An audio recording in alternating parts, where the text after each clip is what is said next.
So here we have the kitchen, nice cherry cabinets. This is in the bungalow, and this was originally where the octagon house was.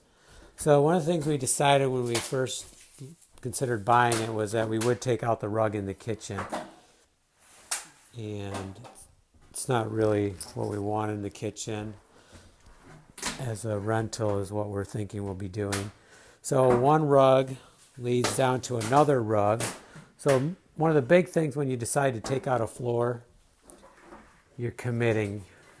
You're committed. Once you start ripping stuff up, you're committed. You have two options. You're either going to rip out a few layers of flooring to get down to one of the original floorings, which you'll love and keep and go with, or you're going to go all the way and you're going to end up putting a new floor in.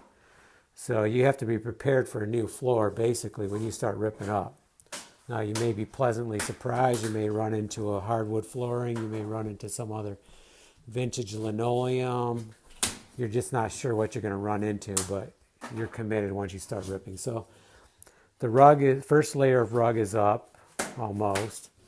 You can see the second layer of rug was glued down. The first rug was put with strips and tacks on the edge. These guys have a million nails in, very sharp. Just be gentle with them. And then the next rug is glued down, and then after that we have a thin piece of linoleum, kind of not the real old type, but definitely not the vinyl type necessarily. It's breaking up pretty good. Then we have this cardboard type of stuff, which you can see Amy's pulling up. And then lo and behold, we had seen a photo. So we had a suspicion that there was an old linoleum underneath that. Well, we knew there was one on here at one point in time, and I don't know if you can see that, but it turns out, so two rugs, one linoleum, one sub-layer of pressed kind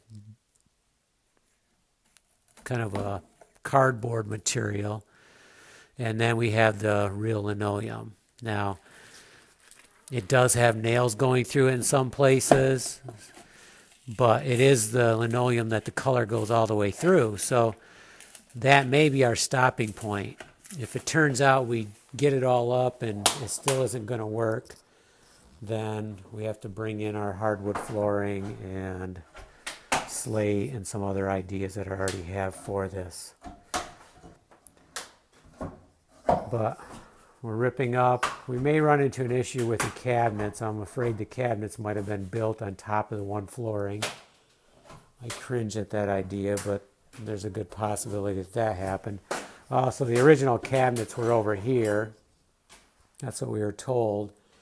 So we could run into no linoleum over here. So we're really not sure where we're going to end up with. But for right now, we're going to keep ripping out, and we'll decide once we get this all out of here.